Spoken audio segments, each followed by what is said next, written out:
حضرت داہیہ کلبی رضی اللہ تعالیٰ عنہ نہایت خوبصورت تھے۔ تفسیر نگار لکھتے ہیں کہ آپ کا حسن اس قدر تھا کہ عرب کی عورتیں دروازوں کے پیچھے کھڑے ہو کر یعنی چھپ کر حضرت داہیہ کلبی رضی اللہ تعالیٰ عنہ کو دیکھا کرتی تھی، لیکن اس وقت آپ مسلمان نہیں ہوئے تھے۔ ایک دن سرور کونین تاجدار مدینہ حضرت محمد مصطفیٰ صلی اللہ علیہ وآلہ وسلم کی نظر حضرت داہیہ کلبی پر پڑی۔ آپ نے حضرت داہیہ کلبی کے چہرے کو دیکھا کہ اتنا حسین نوجوان ہے۔ آپ نے رات کو اللہ تعالیٰ کی بارگاہ میں دعا مانگی، یا اللہ اتنا خوبصورت نوجوان بنایا ہے، اس کے دل میں اسلام کی محبت ڈال دے، اسے مسلمان کر دے، اتنے حسین نوجوان کو جہنم سے بچا لے۔ رات کو آپ نے دعا فرمائی۔ صبح حضرت داہیہ کلبی رضی اللہ تعالیٰ عنہ آپ صلی اللہ علیہ وآلہ وسلم کی خدمت میں حاضر ہو گئے۔ حضرت داہیہ کلبی رضی اللہ تعالیٰ عنہ کہنے لگے، اے اللہ کے رسول بتائیں آپ کیا احکام لے کر آئے ہیں؟ آپ نے فرمایا، میں اللہ کا رسول ہوں اور اللہ واحد ہے، اس کا کوئی شریک نہیں ہے۔ پھر توحید و رسالت کے بارے میں حضرت داہیہ کلبی کو بتایا۔ حضرت داہیہ نے کہا، اللہ کے نبی میں مسلمان تو ہو جاؤں، لیکن ایک بات کا ہر وقت ڈر لگا رہتا ہے کہ ایک گناہ میں نے ایسا کیا ہے کہ آپ کا اللہ مجھے کبھی معاف نہیں کرے گا۔ آپ نے فرمایا، اے داہیہ بتا تو نے کیسا گناہ کیا ہے؟ تو حضرت داہیہ کلبی نے کہا، یا رسول اللہ میں اپنے قبیلے کا سربراہ ہوں اور ہمارے ہاں بیٹیوں کی پیدائش پر انہیں زندہ درگور کر دیا جاتا ہے۔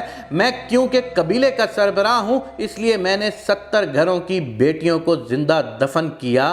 آپ کا رب مجھے کبھی معاف نہیں کرے گا۔ اسی وقت حضرت جبرائیل امین علیہ السلام حاضر ہوئے۔ یا رسول اللہ صلی اللہ علیہ وآلہ وسلم، اللہ سلام کہتا ہے اور فرماتا ہے کہ اسے کہیں اب تک جو ہو گیا وہ ہو گیا، اس کے بعد ایسا گناہ کبھی نہ کرنا، ہم نے معاف کر دیا۔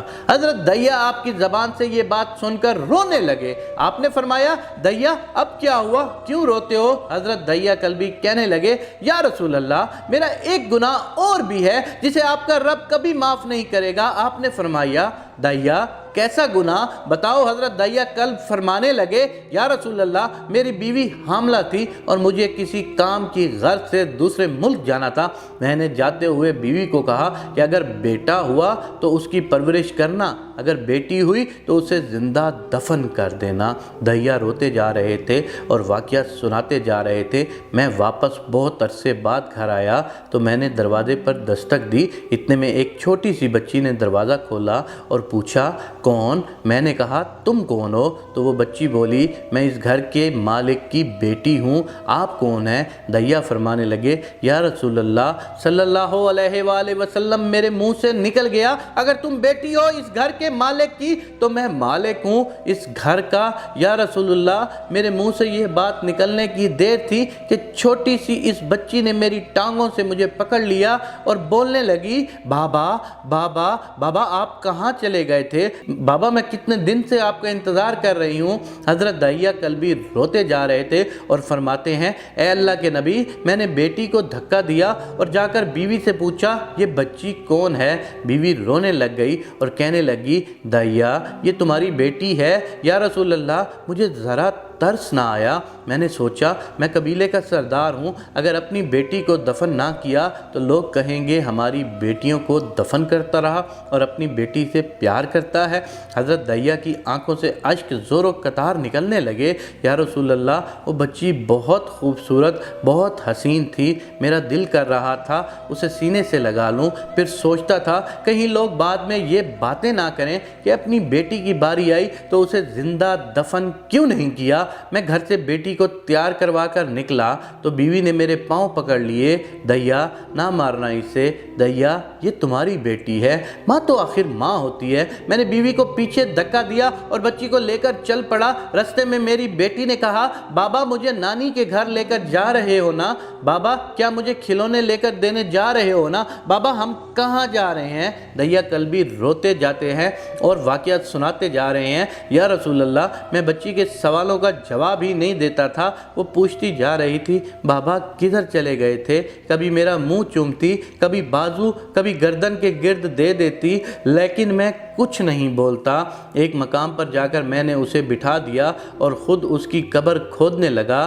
آقا کریم صلی اللہ علیہ وآلہ وسلم دیا کی زبان سے واقعہ سنتے جا رہے تھے اور روتے جا رہے تھے۔ میری بیٹی نے جب دیکھا کہ میرا باپ دھوپ میں سخت کام کر رہا ہے تو اٹھ کر میرے پاس آئی، اپنے گلے میں جو چھوٹا سا دوپٹہ تھا وہ اتار کر میرے چہرے سے ریت صاف کرتے ہوئے کہتی ہے، بابا دھوپ میں کیوں کام کر رہے ہو؟ چھاؤں میں آ جائیں۔ بابا یہ کیوں کھود رہے ہیں؟ اس جگہ کو کیوں کھود رہے ہیں؟ بابا گرمی ہے، چھاؤں میں آ جائیں۔ اور ساتھ ساتھ میرا پسینہ اور مٹی صاف کرتی جا رہی تھی، لیکن مجھے ذرہ بھی ترس نہ آیا۔ آخر جب قبر کھود لی تو میری بیٹی پاس آئی، میں نے دھکا دے دیا، وہ قبر میں گر گئی۔ میں ریت ڈالنے لگا، بچی ریت سے روتی ہوئی اپنے چھوٹے چھوٹے ہاتھ میرے سامنے جوڑ کر کہنے لگی، بابا میں نہیں لیتی کھلونے، بابا میں نہیں جاتی نانا کے گھر، بابا میری شکل پسند نہیں تو میں کبھی نہیں آتی آپ کے سامنے، بابا مجھے ایسے نہ ماریں یا رسول اللہ صلی اللہ علیہ وآلہ وسلم۔ میں ریت ڈالتا گیا، مجھے اس کی باتیں سن کر بھی ترس نہیں آیا۔ میری بیٹی پر جب مٹی مکمل ہو گئی، اس کا سر رہ گیا تو میری بیٹی نے میری طرف سے توجہ ختم کی اور بولی، اے میرے مالک، میں نے سنا ہے تیرا ایک نبی آئے گا جو بیٹیوں کو عزت دے گا، جو بیٹیوں کی عزت بچائے گا۔ اے اللہ وہ نبی بھیج دے، بیٹیاں مر رہی ہیں۔ پھر میں نے اسے ریت میں دفنا دیا۔ حضرت دہیہ کلبی رضی اللہ تعالیٰ عنہ واقعہ سناتے ہوئے بے انتہا روئے۔ یہ واقعہ جب بتا دیا تو دیکھا آپ صلی اللہ علیہ وآلہ وسلم اتنا رو رہے ہیں کہ آپ کی داڑھی مبارک آنسوؤں سے گیلی ہو گئی ہے۔ آپ نے فرمایا، دہیہ ذرا پھر سے اپنی بیٹی کا واقعہ سناؤ، اس بیٹی کا واقعہ جو مجھ محمد کے انتظار میں دنیا سے چلی گئی۔ آپ نے 3 مرتبہ وہ واقعہ سنا اور اتنا روئے کہ آپ کو دیکھ کر صحابہ کرام رضی اللہ تعالیٰ عنہ رونے لگ گئے اور کہنے لگے، اے دہیہ کیوں رلاتا ہے ہمارے آقا کو، ہم سے برداشت نہیں ہو رہا۔ آپ نے حضرت دہیہ سے 3 بار واقعہ سنا تو حضرت دہیہ کی رو رو کر کوئی حالت نہ رہی۔ اتنے میں حضرت جبرائیل علیہ السلام حاضر ہوئے اور فرمایا، یا رسول اللہ صلی اللہ علیہ وآلہ وسلم، اللہ سلام کہتا ہے اور فرماتا ہے کہ اے محبوب صلی اللہ علیہ وآلہ وسلم دہیہ کو کہہ دیں، وہ اس وقت تھا جب اس نے اللہ اور آپ کو نہیں مانا تھا، اب مجھ کو اور آپ کو اس نے مان لیا ہے تو دہیہ کا یہ گناہ بھی ہم نے معاف کر دیا ہے۔